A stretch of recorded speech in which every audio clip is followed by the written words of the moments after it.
Muy bien, hermanos. En esta noche nosotros vamos a aprender a través de una visión que el profeta Ezequiel tuvo. Una visión que Dios envió al profeta Ezequiel y que aparece registrada en Ezequiel capítulo 47. Así que quiero invitarles, Ezequiel está en el Antiguo Testamento. Vamos a buscar en nuestras Biblias el libro de Ezequiel. Vamos a ir al capítulo 47 y vamos a leer, como dije, una visión que el profeta tuvo.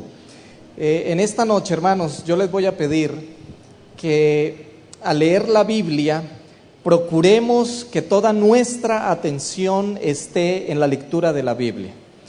De pronto no va a ser fácil en la primera lectura entender la visión. Pero el tema de esta noche lo que procuramos es explicar precisamente esa visión que el profeta Ezequiel tuvo. ¿Ya estamos todos ahí? Ezequiel capítulo 47. Escuchemos, miren lo que Ezequiel vio. Dice: me hizo volver luego a la entrada de la casa.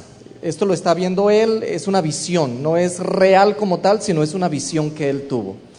Dice: me hizo volver luego a la entrada de la casa, y he aquí aguas que salían de debajo del umbral de la casa hacia el oriente, porque la fachada de la casa estaba al oriente, y las aguas descendían de debajo hacia el lado derecho de la casa al sur del altar. Versículo 2. Y me sacó por el camino de la puerta del norte, y me hizo rodear por el camino exterior fuera de la puerta al camino de la que mira al oriente, y he aquí que las aguas salían del lado derecho. Versículo 3.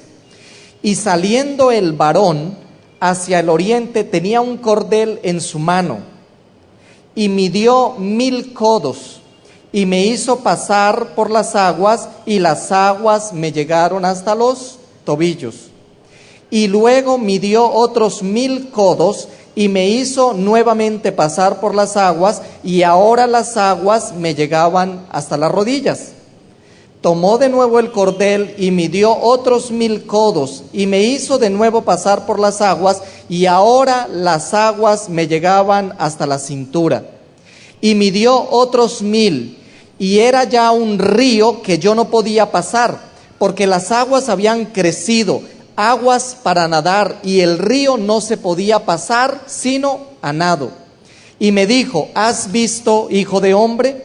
Después me llevó y me hizo volver por la ribera del río, y cuando volví, he aquí que en la ribera del río habían muchísimos árboles a uno y otro lado.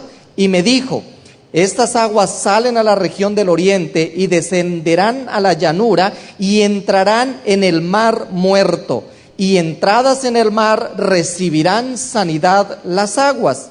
Y será que toda alma viviente que nadare por donde quiera que entrar en estos dos ríos vivirá, y habrá muchísimos peces por haber entrado allí estas aguas, y recibirán sanidad, y vivirá todo lo que entrare en este río. Y será que junto a él estaban pescadores, y desde Engadi hasta en Eglaim será tendedero de redes. En su especie será su pescado como el pescado del mar grande. Hay otras versiones que dice el mar Mediterráneo. Mucho en gran manera. Pero sus pantanos y sus lagunas no se sanarán, quedarán para salinas. Y junto al río, en su ribera de uno y otro lado, crecerá todo árbol frutal. Su hoja nunca caerá, ni faltará su fruto. A sus meses madurará, porque sus aguas salen del santuario, y su fruto será para comer, y su hoja para medicina. Ahora, hermanos, esta es una visión interesante, pero no se me vayan a confundir. ¿Qué fue lo que Ezequiel vio? El último versículo dice que las aguas salían del santuario. El primer versículo dice que de una casa, ¿cierto? Pero el último versículo nos dice cuál era la casa. ¿Qué fue lo que Ezequiel vio? Ezequiel vio que del templo de Jehová salían aguas. ahí menciona que la fachada estaba al oriente y empieza que se rodeó y que por aquí. Lo que nos interesa es que del santuario salían aguas, ¿cierto? Y dice que un varón estaba con él. Y entonces ese varón tomó un cordel para medir o un metro para medir y desde el santuario midió, ¿cuántos codos? 1000 codos, que trayéndolo a nuestros días son 500 metros. Midió 500 metros. Y cuando midió 500 metros, entonces ahora el hombre que estaba con Ezequiel le dice, Ezequiel, pasa. Y dice Ezequiel que cuando él pasó, el agua le daba ¿dónde? En los tobillos, ¿cierto? El hombre tomó otra vez el metro y midió otros 1000 codos, otros 500 metros. Y ahora le dice Ezequiel, Ezequiel, vuelve a pasar. Y Ezequiel pasó y Ezequiel notó que el agua ya no le daba en los tobillos, sino que le llegaba ¿a dónde? A las rodillas. Ahora, el hombre que estaba con Ezequiel midió otros 500 metros, otros 1000 codos. Y ahora le dice, Ezequiel, vuelve a pasar. Y cuando Ezequiel volvió a pasar, el agua le daba ¿dónde? En la cintura. Y ahora el hombre tomó otra vez el cordel y midió otros 1000, es decir, ya iban 2 kilómetros, 2000 metros, midió 500 metros más y ahora le dice Ezequiel pasa, pero Ezequiel no pudo pasar, sino que ahora Ezequiel dice que el río había crecido tanto, esas aguas que salieron del santuario, que al principio eran poquitas, pero que a medida que iba pasando los metros, iba creciendo en profundidad y cada vez era más grande. Y ahora Ezequiel dice que no pudo pasar el río, que el río solo se podía pasar nadando, porque era un río que había crecido, era demasiada agua, había crecido. Cuando Ezequiel vio eso, ahora Ezequiel dice que ese río llegaba a un mar que estaba muerto y todo lo que tocaba vivía. Es decir, ¿ustedes alguna vez han escuchado hablar del mar muerto? ¿Sí? ¿Alguna vez han escuchado hablar? ¿Saben ustedes por qué al mar muerto lo llaman muerto, mar muerto? ¿Por qué? Pues porque está muerto, porque no hay vida, allí no hay vida, solo hay agua salada. ¿Alguna vez ustedes han ido aquí? Bueno, yo sé que todos han ido, aquí tienen la playa cerca, conocen el mar. ¿Han probado el agua del mar? ¿Cómo es el agua del mar? Salada, ¿cierto? Ahora, imaginen, el agua del mar muerto es 8 veces más salada. 8 veces más salada. Cuando usted toma el agua, yo recuerdo cuando era pequeño, hermanos, una vez un pastor fue a mi iglesia y entonces yo estaba ahí y él llevaba unas filminas y de repente salió una foto en la que el pastor estaba flotando en el agua y leyendo un periódico, y entonces él explicó que eran las aguas del mar muerto. Y a la salida, siendo un pequeñito, a mí me causó curiosidad y yo le pregunté, yo creí que eso era mentiras, que eso quién sabe cómo habían tomado esa foto, pero algún día yo dije, el Señor me va a dar la oportunidad de estar en el mar muerto. Y hermanos, ya hace algunos años atrás que Él me dio la oportunidad de ir a Tierra Santa y tuvimos la oportunidad de ir al mar muerto. El mar muerto, hermanos, cuando usted llega, el agua es espesa, es como aceite, y usted logra tocar los granos de sal, porque es 8 veces más salado. Y uno va con la expectativa de si es verdad que se flota en las aguas del mar muerto. Así que uno parece un niño, hermanos, allá hasta el más viejito parece un niño. Y uno empieza a entrar en las aguas del mar muerto y uno se empieza a hundir. Es decir, no es que usted camine sobre las aguas, usted se empieza a hundir y las aguas van subiendo. Pero más o menos cuando usted llega a una profundidad en que las aguas le dan aquí, usted ya no se hunde más. Usted empieza a moverse y usted ya no se hunde más.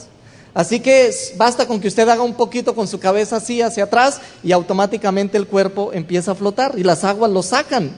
Y usted empieza a dar todas las vueltas que quiera allí y usted ya no se hunde más. Ahora, la visión que Ezequiel vio, hermanos, dice que habían aguas que salían del templo de Dios y que esas aguas al principio eran poquitas. Esas aguas cruzaban el desierto y llegaban a un mar que estaba muerto. Y tan pronto esas aguas tocaban las aguas del mar muerto, entonces el mar cobraba vida. Y la visión dice, hermanos, que después de que las aguas llegaron al mar muerto, ahora en ese mar que estaba muerto, pero que ya no estaba muerto porque las aguas llegaron ahí, habían tantos peces como en el mar grande o el mar Mediterráneo. Es decir, los pescadores venían a tender sus redes y ahora habían peces, habían muchos peces. Pero después de eso, el hombre le dice a Ezequiel, regrésate conmigo. Y entonces Ezequiel empezó a notar algo, que al lado y lado del río, en las dos riberas, habían crecido árboles frutales. Es decir, el desierto había florecido, porque el río había cruzado por el desierto. Ustedes conocen los desiertos. El desierto es tierra muerta, así como el mar muerto es agua muerta, el desierto es tierra muerta que no produce nada, nada, absolutamente nada. Pero Ezequiel vio que cuando el río pasó por el desierto, entonces al lado y lado, de repente el desierto floreció y creció pasto y crecieron verdes llanuras y crecieron árboles frutales y Ezequiel estaba, hermanos, con los ojos bien abiertos, con la boca abierta, porque no lograba entender qué era lo que había sucedido. Un río que salía ¿de dónde? Del templo. Cruzaba el desierto y el desierto florecía. Llegaba a un mar muerto y el mar muerto cobraba vida. Es decir, aguas que salen del templo de Dios y que todo lo que tocan vive. Esa es la visión. Pero en la visión él dice, si ustedes notan, creo que es el versículo 11, dice, pero, existe un pero tus pantanos y tus lagunas no serán sanas, sino que quedarán para salinas. Yo les hago una pregunta, ¿qué es un pantano? Es un lugar donde el agua ¿qué? No corre. En otras palabras, todos aquellos lugares donde el agua que salía del santuario no entraba, no cobraban vida, sino que quedaban ¿qué? Para salinas. Tus pantanos y tus salinas no vivirán. Entonces, hermanos, en esta noche, para que no nos vayamos a casa confundidos, ni nos vayamos pensando qué sería lo que Ezequiel vio, la pregunta es, ¿a quién simboliza ese río? Ezequiel vio un río, aguas que salían del templo, que cruzaban el desierto y el desierto florecía. Llegaban al mar muerto y aparecían peces por todo lado. Cobraba vida el mar muerto. ¿A quién simboliza ese río? ¿A alguien se le ocurre algo? ¿A Cristo? Bueno, vamos a ver que la misma Biblia nos diga, hermanos, a quién simboliza ese río. Vamos a buscar en nuestras Biblias San Juan capítulo 7. Mientras ustedes van buscando San Juan capítulo 7, yo quiero contarles que es bueno que ustedes sepan, para que nosotros podamos entender el texto y la visión, es bueno que sepamos que los desagües de la ciudad de Jerusalén, es decir, los lugares por donde iban los desechos y las aguas negras, llegaban de la montaña, porque Jerusalén queda en la montaña, bajaban al río Jordán, cruzaban el desierto y llegaban al mar muerto. Todos los desechos y las aguas negras y los desechos de las ciudades llegaban al mar muerto y cruzaban el desierto. Eso es bueno que usted lo sepa, para que podamos entenderlo. Vamos a ir a San Juan capítulo 7 y vamos a ir al versículo 37, pero no van a leer sino lo que yo les digo. Versículo 37 dice, en el último día, el gran día de la fiesta. No lean más.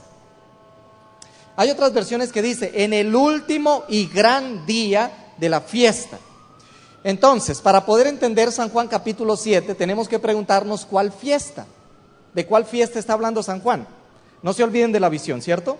Ahora, ¿de qué fiesta nos está hablando San Juan? Resulta que los judíos tenían una fiesta que se conocía como la fiesta de las cabañas.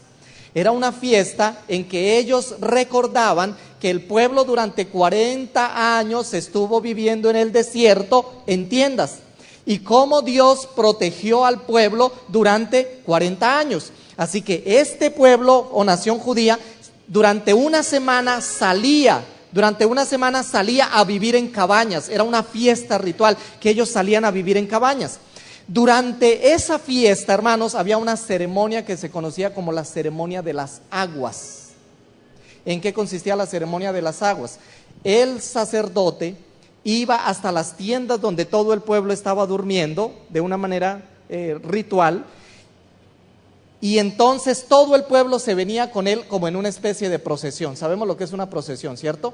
El sacerdote iba al templo, tomaba las vasijas de plata del templo, iba al estanque de Siloé, sacaba agua del estanque de Siloé, venía y lavaba el altar del sacrificio. El agua caía al suelo, se iba por el desagüe, cruzaba el desierto y llegaba al Mar Muerto.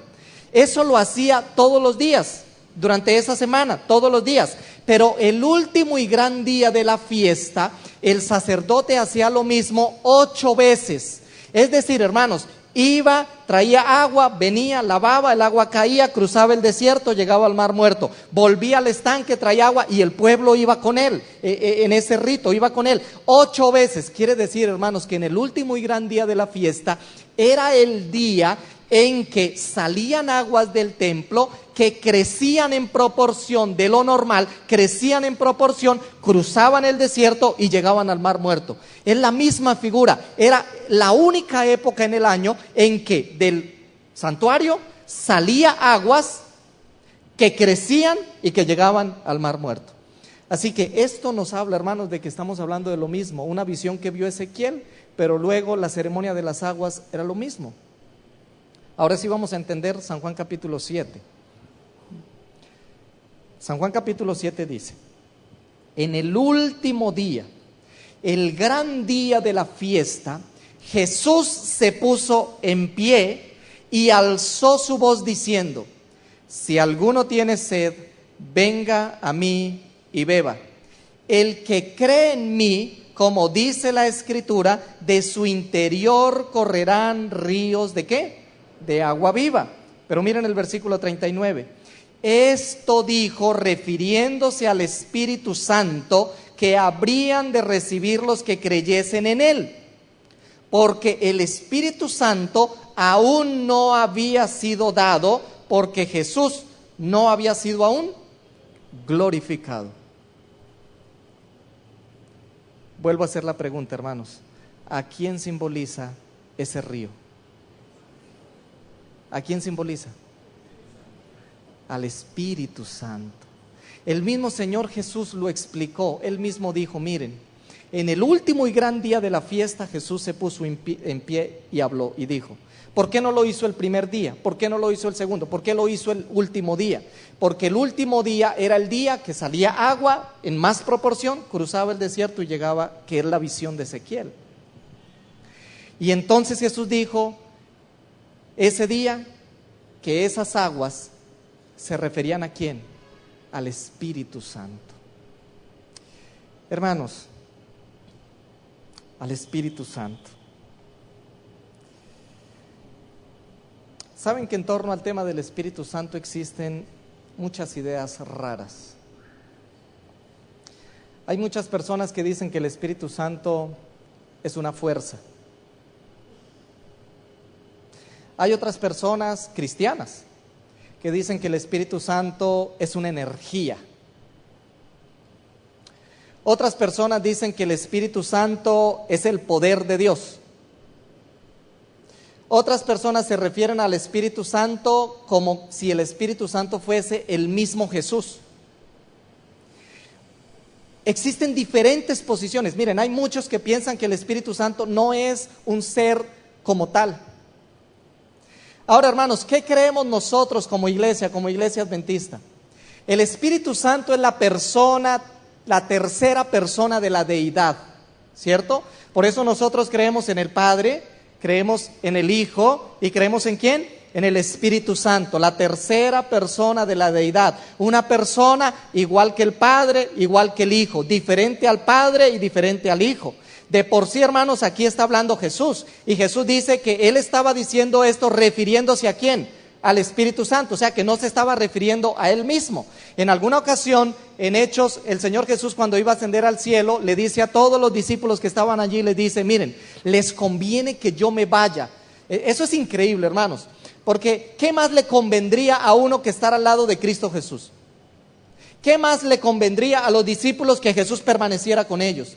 Pero aún así Jesús les dice: miren, es bueno que yo esté con ustedes, pero les conviene que yo me vaya, porque si yo me voy, entonces vendrá el Espíritu Santo.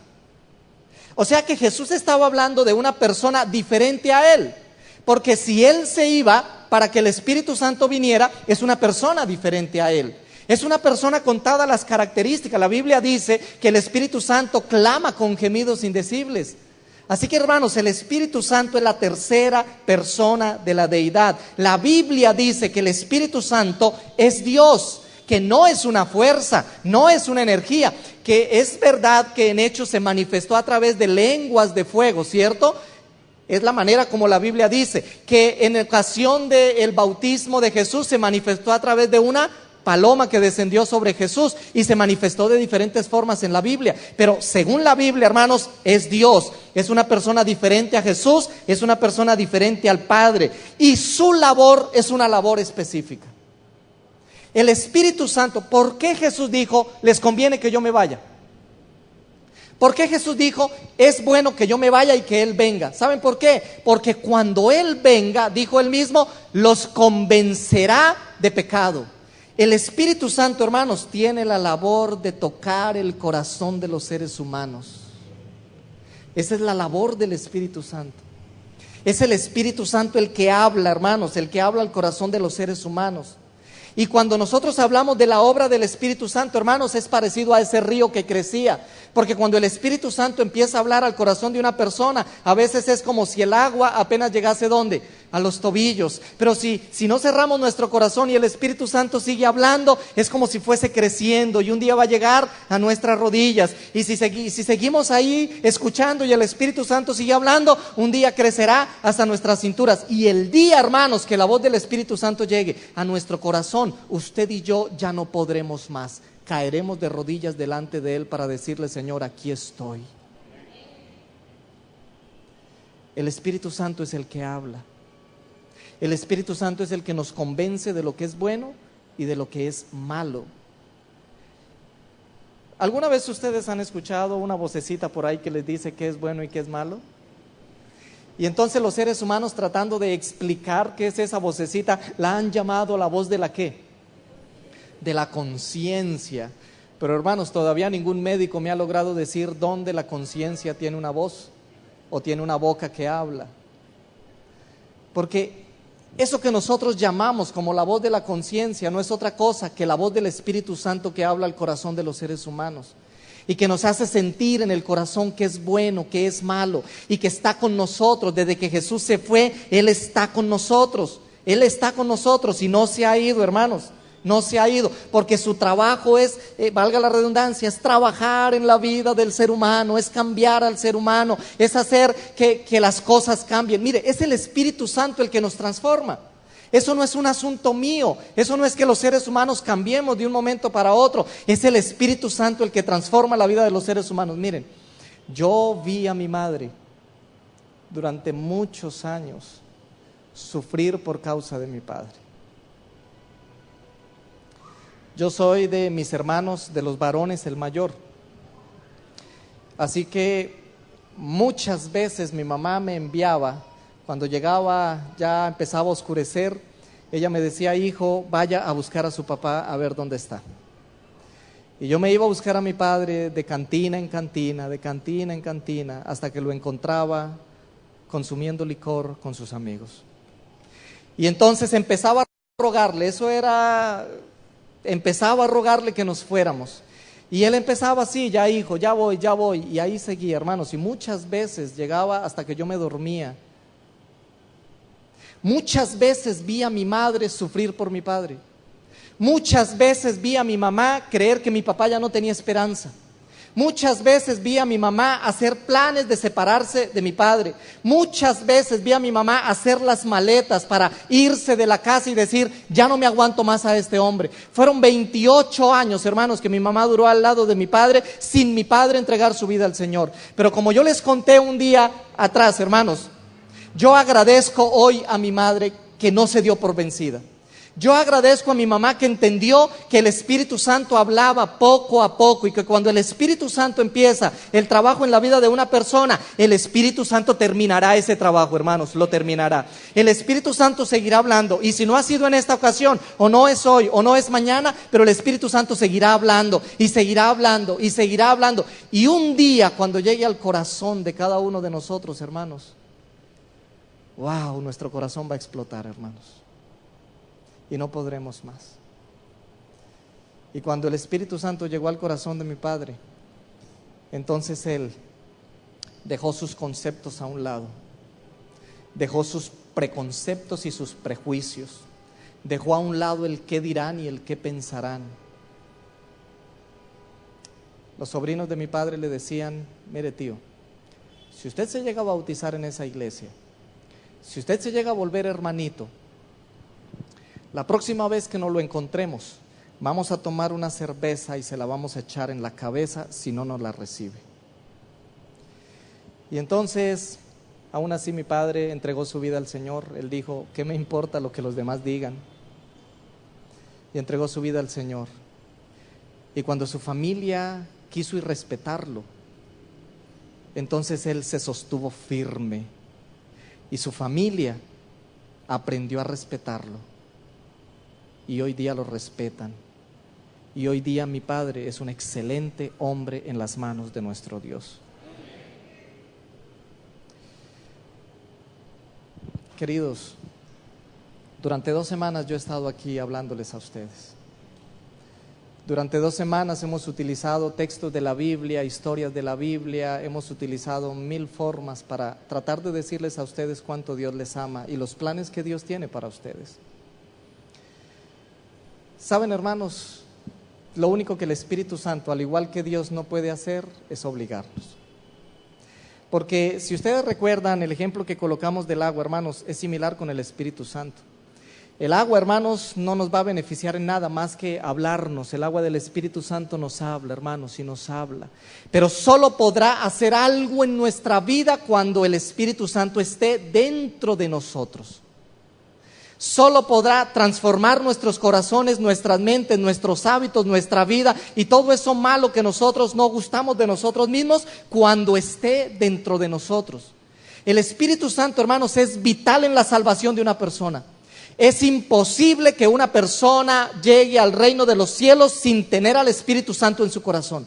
Porque es el Espíritu Santo el que lo prepara para que viva en el reino de los cielos. Porque nosotros los seres humanos no podríamos vivir en el reino de los cielos así como estamos aquí, porque tenemos tendencia al pecado. Es el Espíritu Santo el que cambia, el que transforma, el que arranca de nosotros las cosas que nos gustan y que son malas, y el que coloca dentro de nosotros las cosas que no nos gustan, pero que son buenas. Y un día, hermanos, llegamos al momento en que aquellas cosas que no nos gustaban nos empiezan a gustar.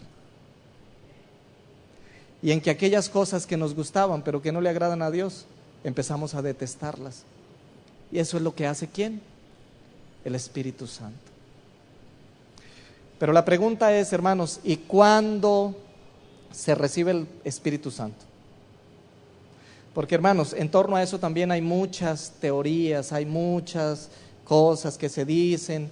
Cuando nosotros vamos a la Biblia encontramos que la Biblia dice, hermanos, cómo se recibe y cuándo se recibe el don del Espíritu Santo. Porque hay algunas creencias, hermanos, corrientes cristianas que manifiestan que el Espíritu Santo se recibe cuando otra persona los toca, y que la forma como el Espíritu Santo se manifiesta es entonces que hay manifestaciones extrañas en ese momento. Pero, hermanos, yo encuentro en la Biblia que por ninguna parte dice eso. No encuentro en la Biblia una sola manifestación de alguien que cuando recibió al Espíritu Santo haya caído al piso para convulsionar. No existe una sola. En cambio encuentro que cuando Jesús se bautizó, el Espíritu Santo descendió del cielo en forma de paloma. Y quiero que ustedes busquen conmigo Hechos capítulo 2. Y entonces, hermanos, creemos en el apóstol Pedro, ¿cierto? El apóstol Pedro, hermanos, que también algunos lo han colocado como el primer papa de la iglesia. ¿Sabían ustedes que el apóstol Pedro se murió sin saber que había sido papa? Pero uno de los grandes líderes de esta iglesia, de la iglesia cristiana. En Hechos capítulo 2, versículo 37. Los versículos anteriores al 37 nos hablan que Pedro predicó un sermón. Y el sermón de Pedro, hermanos, era un sermón Mire, en esencia lo que Sermón predicó a toda la multitud que estaba ahí, Él les dijo: ustedes son unos asesinos. Y cuando la gente preguntó por qué, porque vino Jesús y ustedes lo mataron y ustedes lo colgaron en la cruz. Y cuando la gente entendió, hermanos, lo que habían hecho, entonces miren el versículo 37, dice: y al oír esto, se compungieron de corazón y dijeron a Pedro y a los otros apóstoles: varones hermanos, ¿qué haremos? ¿Qué tenemos que hacer? Fue la pregunta de la multitud. Miren la respuesta de Pedro. Entonces Pedro les dijo: arrepentíos y bautícese cada uno de vosotros en el nombre de Jesucristo para perdón ¿de qué? De los pecados. Y miren lo que dice: y recibiréis el don del Espíritu Santo. ¿Cuándo se recibe el don del Espíritu Santo, hermanos? ¿Cuándo? Jesús lo recibió cuando fue bautizado. Y según Hechos capítulo 2, ¿se recibe cuándo? Cuando las personas se bautizan. Eso dijo Pedro: arrepentíos y bautícese cada uno de vosotros para perdón de vuestros pecados, y entonces recibiréis el don del Espíritu Santo. Hermanos, el Espíritu Santo es ese río que todo lo que toca cobra vida. Cuando el Espíritu Santo llega a la vida de una persona, el desierto que es su vida y esa tierra infértil cobra vida. El agua muerta que hay dentro de nosotros, ese mar muerto que cada uno de nosotros llevamos, cobra vida. Porque cuando Dios llega al corazón de una persona, la vida cobra un sentido. Y entonces el ser humano empieza a saber que no es solamente nacer, crecer, reproducirnos y morirnos, sino que la vida tiene un sentido y que hay una promesa que Dios hizo y que hay algo por qué luchar y que hay una salvación que alcanzar. Es el Espíritu Santo el que coloca esperanza en nuestro corazón. Es el Espíritu Santo el que empieza a darnos un sentido para la vida y empieza a transformarnos y empieza a cambiarnos. Pero hermanos, es peligrosísimo cerrar nuestro corazón a la voz del Espíritu Santo.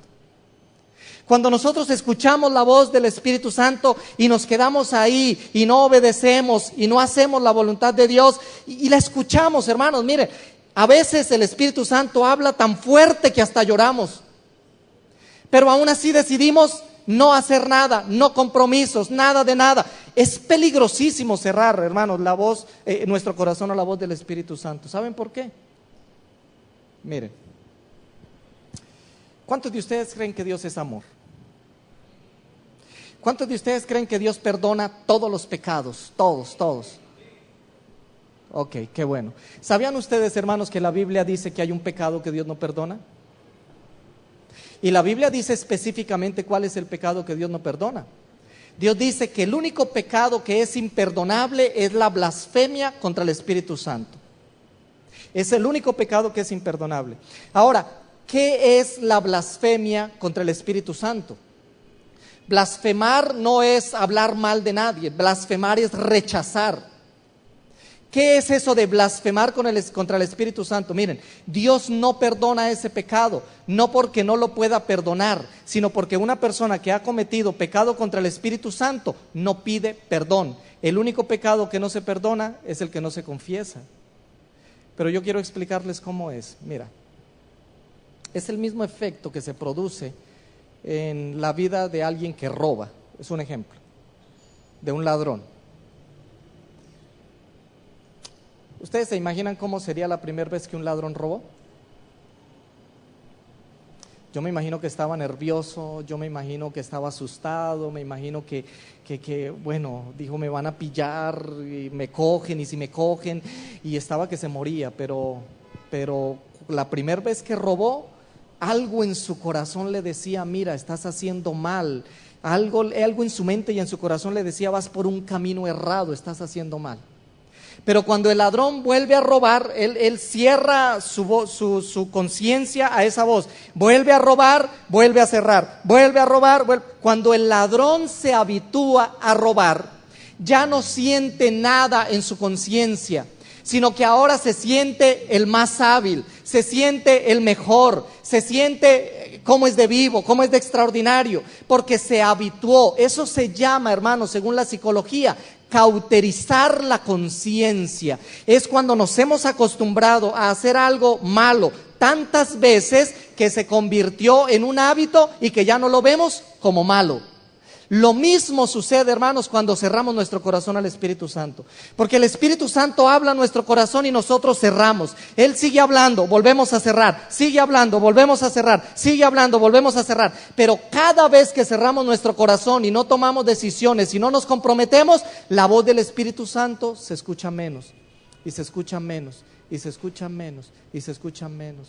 Y un día ya no vamos a escuchar.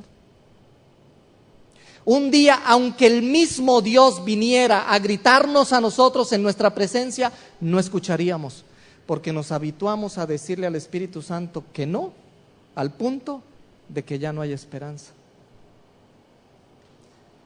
Por eso, hermanos, es peligroso. Por eso es que la Biblia dice, o el Señor dijo: hijo mío, si escuchas hoy mi voz, no endurezcáis vuestro corazón. Porque es que cuando se endurece el corazón, hermanos, hemos cometido el pecado imperdonable. Cerramos nuestro corazón al Espíritu Santo. Y ahí el Espíritu Santo ya no puede hacer nada. Nada. Por eso, hermanos, es que es vital, hermanos, es esencial en la salvación de una persona abrir su corazón al Espíritu Santo y permitir que el Espíritu Santo empiece a ejercer los cambios que tenga que hacer. Quiero terminar contándoles una historia. Este servidor estaba de pastor en algún lugar de mi país y un hermano de la iglesia un día me dijo: pastor, quiero hablar con usted. Hicimos una cita, él fue a mi casa. Cuando lo recibimos, entonces él entró a mi casa, nos sentamos y empezó a contarme su historia. Y él me dice: pastor, quiero que usted conozca mi testimonio porque quiero que usted sepa quién soy. Usted me ve todos los días en la iglesia, pero usted no sabe quién soy. Él nació en un pueblo o en una ciudad pequeña. Nació en circunstancias no tan buenas, difíciles. Y entonces él me dice: mire, pastor, yo a la edad de 9 años tuve contacto con la droga por primera vez. Unos amigos me ofrecieron droga y yo empecé a consumir droga y a consumir droga. Y él me dice: pastor, la primera vez que yo robé a mi misma mamá en mi misma casa. Me robé todos los electrodomésticos de la casa para salir a la calle y venderlos, porque ya estaba consumiendo droga y cuando llegaba el deseo de consumir, eso me desesperaba. Y yo empecé a robar a mi mamá, empecé a robarle dinero, empezaron a perderse las cosas. Y mi mamá un día dijo: mira, hijo, por amor a ti mismo yo ya no te puedo tener en mi casa. Te has convertido en un peligro para la misma casa, para la familia. Y tú no quieres entrar a un lugar de rehabilitación, así que te tienes que ir. Y la mamá mandó a la calle a su hijo. Y el hijo, al estar en la calle, ahora empezó a robar en la calle.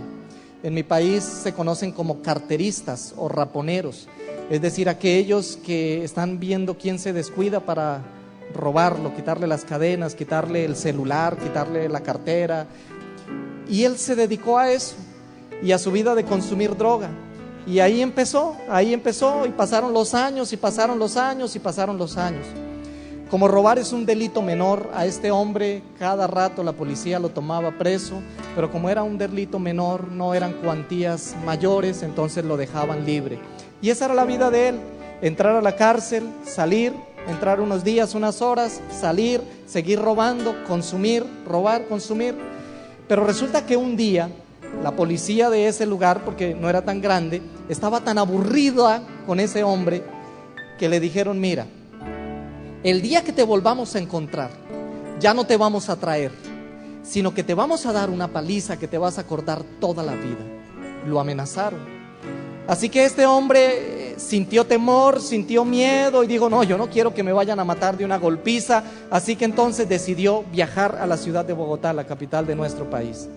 En la ciudad de Bogotá, hermanos, había una calle, ya no existe, pero había una calle que se conocía como la calle del Cartucho. Era un lugar, hermanos, donde vivían la gente de la calle.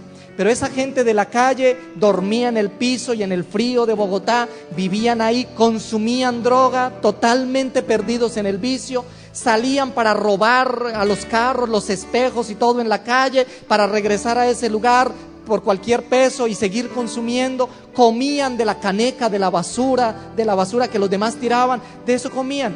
Y este hombre, hermanos, duró 6 años viviendo en la calle, comiendo de la basura, consumiendo droga. Y después de 6 años, hermanos, él pensó, bueno, ya en mi pueblo debieron olvidarse de mí, así que voy a regresar. Y decidió regresar. Y él me dice: pastor, la noche que yo llegué a mi pueblo, a la medianoche me entraron unas ganas de consumir bárbaras. Yo sabía dónde vendían la droga, así que a medianoche salí en medio de la oscuridad y la soledad y me fui a buscar dónde comprar droga. Pero pastor, a lo lejos yo vi una moto.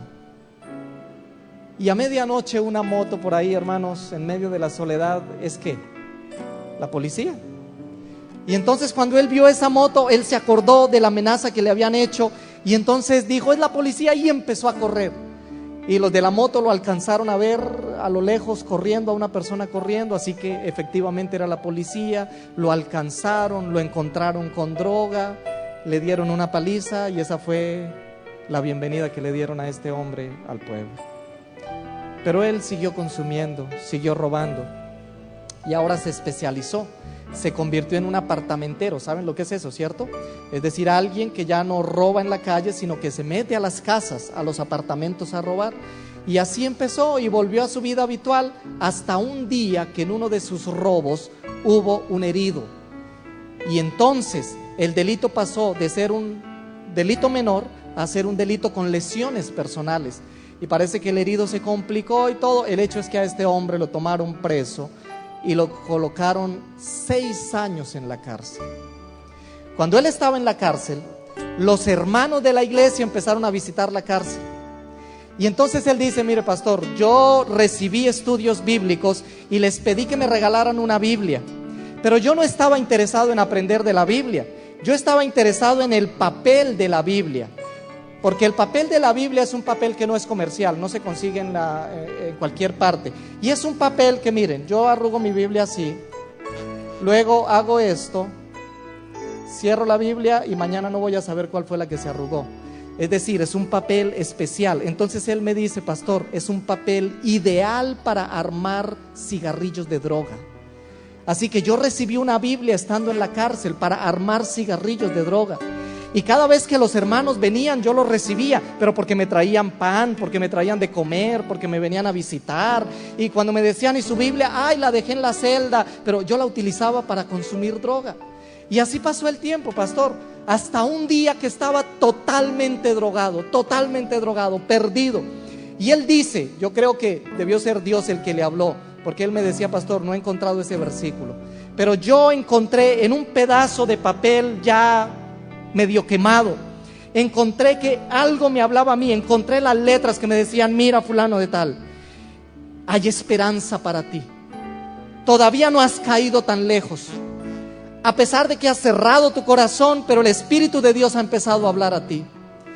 Y entonces, en medio de su drogadicción, en medio de su vida perdida, él dice que fue la primera vez que vino para recibir un estudio bíblico, cuerdo, sin estar drogado. Y de ahí empezó a cambiar su vida, Y un día él le dice a los hermanos: yo quiero que traigan al pastor porque quiero bautizarme, quiero entregar mi vida al Señor.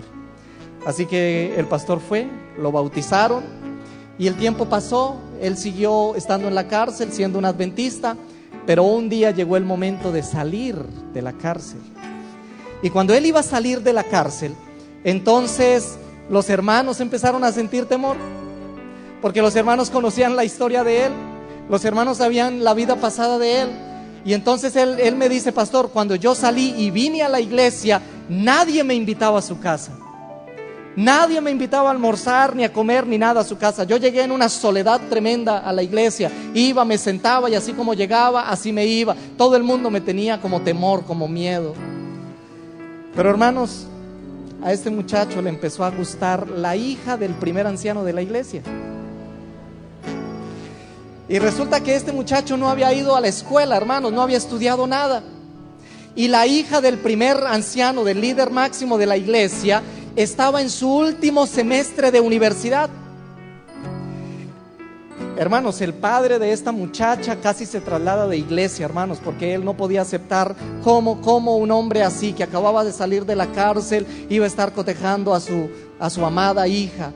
Pero hermanos, las cosas de Dios, la hija se fijó en el muchacho también. Y empezaron una relación de noviazgo. Se casaron, tuvieron 2 hijos. Y cuando ese muchacho, hermanos, ese joven estaba sentado en la sala de mi casa, hablando y contando su historia, él era el primer anciano de mi iglesia. Era mi anciano, era el que me reemplazaba cuando yo no estaba. Era el hombre del líder máximo, el que dirigía las juntas cuando yo no estaba. Era un hombre transformado, un hombre diferente, un hombre que yo lo escuchaba predicar y lejos de saber que su historia había sido eso y que su pasado era ese. Y entonces él me decía: pastor, yo soy su primer anciano, pero es que yo quiero que conozca quién es su primer anciano. Él me decía: mire, pastor, han pasado años. Por increíble que parezca, todavía siento ganas de consumir. Por eso yo dedico mi vida todos los días a hacer ejercicio. Todos los días, pastor, usted me verá saliendo a hacer ejercicio y corro hasta que estoy cansado. Voy a mi casa, desayuno, me baño y salgo a trabajar. Un día, porque era un pueblo pequeño, un día cerca al estadio de ese pueblo apareció un cadáver, una persona muerta. Y la policía dijo: ¿quién sale a hacer por aquí? ¿Quién es visitante habitual de esta zona donde se hace ejercicio? Y pensaron que había sido él, y sin preguntarle lo tomaron preso, lo colocaron en la cárcel, y hasta que él pudo demostrar que no había sido, que ese día no había estado por ahí, lo soltaron. Pero aún así él se reía y decía: pastor, mire, el mundo no cree lo que sucedió conmigo. La gente no cree, no entiende lo que pasó conmigo. Ahora, queridos hermanos, eso es lo que pasa en la vida de una persona cuando decide abrir su corazón al Espíritu Santo. Pero cuando decide cerrar su corazón no pasa nada. Seguirás en tu vida, te vas a ir, pasarán estas 2 semanas de conferencias, vas a volver a tu vida habitual, regresarás a tu trabajo como siempre, y en las noches no tendrás que venir a ninguna conferencia, porque ya no habrá un pastor de Colombia hablándoles a ustedes. Entonces seguirán en su vida normal, se olvidarán que un día estuvieron aquí, y a lo mejor algún día, cuando vuelvan a hacer aquí unas conferencias, entonces algún amigo te vuelva a invitar y tú vas a venir aquí otra vez. Y cuando vengas aquí, si el predicador no te satisfizo, no te gustó, no llenó tus expectativas, no volverás y te irás. Y pasarás ¿cuántos años? Yo no sé. Y tu corazón se habrá cerrado para el Espíritu Santo. O podrías de repente decir: Señor, no es casualidad que yo esté aquí, podría estar en otro lado, pero esta noche vine. Conozco tu palabra, te conozco a ti, he venido durante estas 2 semanas. Alguien por ahí va a decir: pastor, pero es que yo no conozco mucho. ¿Que no conoces? Oye, déjame decirte que la Biblia cuenta historias de personas que escucharon un solo sermón, se decidieron y van a estar en el reino de los cielos.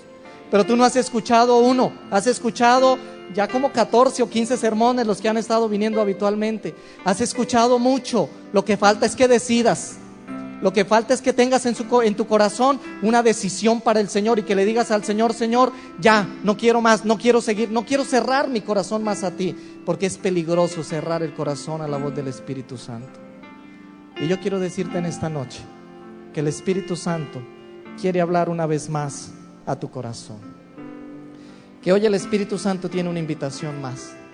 Y hoy el Espíritu Santo te está diciendo otra vez: hijo, mira, yo soy ese río que salió del templo, que cruza el desierto, que toca la tierra muerta y le da vida, que toca el mar muerto y le da vida.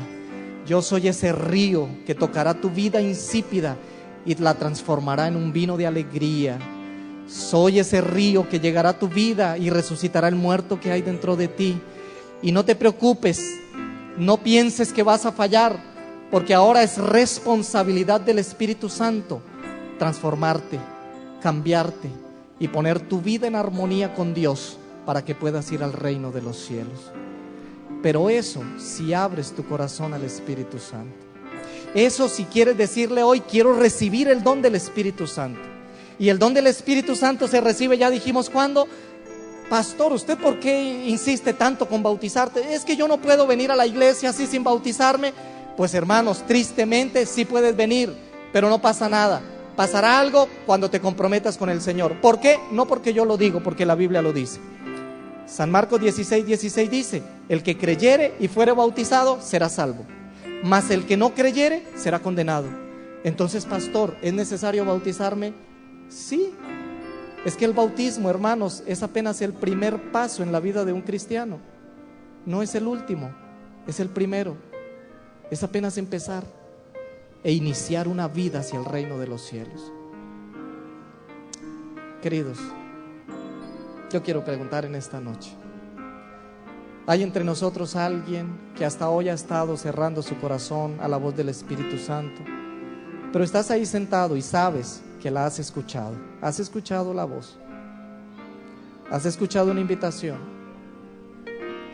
Quiero preguntar: ¿hay alguien que hoy quisiera abrir su corazón al Espíritu Santo y quisiera permitir que el Espíritu Santo entre a través de ti, o entre a ti a través del Espíritu, a través del bautismo, y hoy quisieras tomar la decisión de entregar tu vida al Señor a través del bautismo? ¿Hay alguien aquí que quisiera levantar su mano?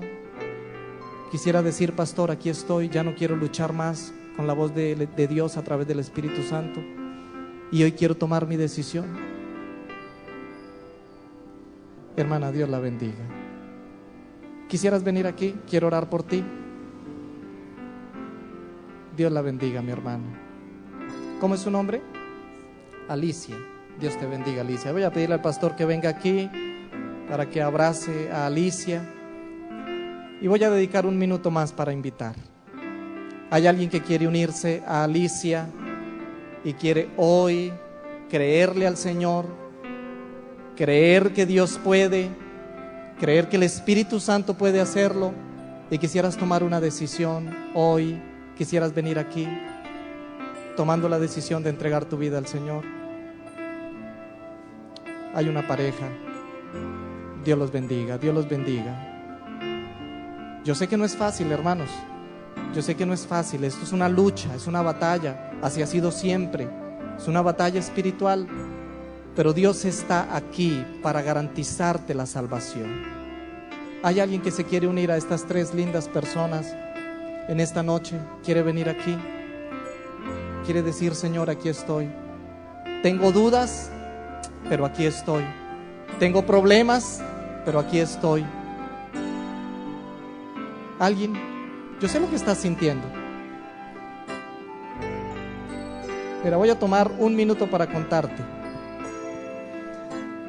Hace algún tiempo atrás estuve en Santo Domingo, en República Dominicana, teniendo una campaña.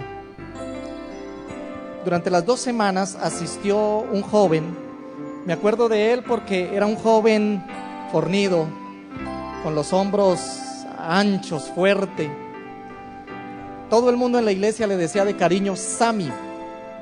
Había sido beisbolista. Y Sammy, su mamá era de la iglesia y él asistía todos los días. Asistía con su cuñado, el esposo de su hermana, que era un militar del ejército de República Dominicana. Y los dos se sentaban siempre en la segunda silla ahí. El viernes, último viernes de la campaña, yo hice una invitación similar a la que estoy haciendo, y yo veía que ellos agacharon la cabeza y se movían de lado a lado ahí, como molestos, como intranquilos, se movían. Igual terminó la invitación, oramos, se apagó todo y salimos. Cuando yo salí, encontré a Sammy sentado en una silla en la parte de afuera, y literalmente Sammy temblaba y lloraba. Literalmente, temblaba y lloraba. Pero estoy hablando de un hombre, temblaba y lloraba. Y entonces yo me acerqué a él porque ya tenía confianza con él. Le dije: hola Sammy, ¿qué pasó? ¿Por qué estás así? Me dice: pastor, usted no sabe lo que pasó esta noche allá adentro. Hoy por primera vez en mi vida entendí lo que es una lucha contra el enemigo. Yo estaba sentado ahí, pastor, y cuando usted empezó hacer la invitación y hacer el llamado, yo me quería levantar.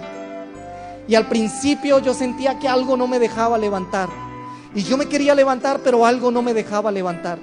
Pero en un momento determinado que usted estaba invitando, yo dije, no, aquí me voy a levantar. Así que cuando me fui a levantar, pastor, yo sentí y vi unas manos gigantescas que me abrazaron por la parte de atrás, me apretaron y me mantuvieron en la silla. Y por eso, pastor, a lo mejor usted vio que yo como que estaba fastidiado, y no me dejaron levantar, pastor. Y estoy aquí llorando porque no me pude levantar.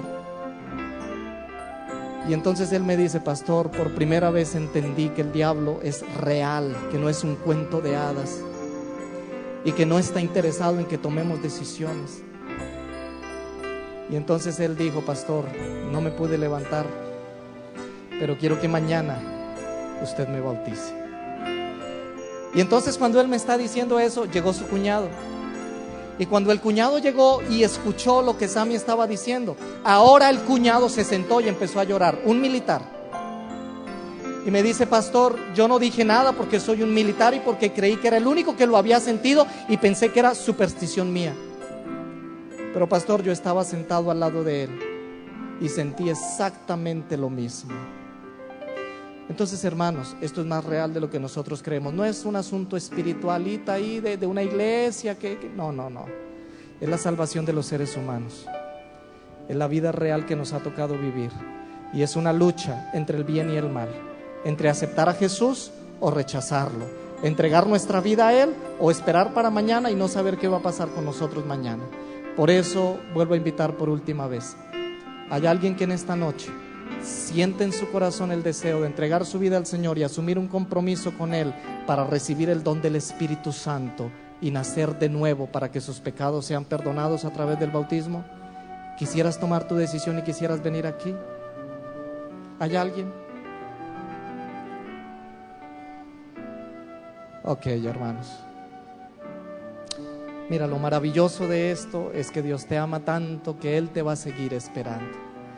Te va a esperar a mañana y te va a esperar yo no sé a cuándo más, pero Él te va a esperar. Él te va a esperar. ¿Hay alguien más? Ok. Yo voy a pedirles que vengan aquí cerquita. Yo quiero orar con ustedes. Ok. Cierren sus ojos, hermanos, y vamos a orar. Señor,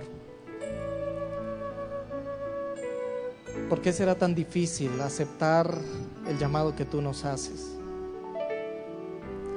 ¿Y por qué será tan fácil seguir en nuestra vida habitual, errada y lejos de ti? Aún así, Señor, queremos agradecerte porque tú nos entiendes y nos amas, conoces nuestro corazón.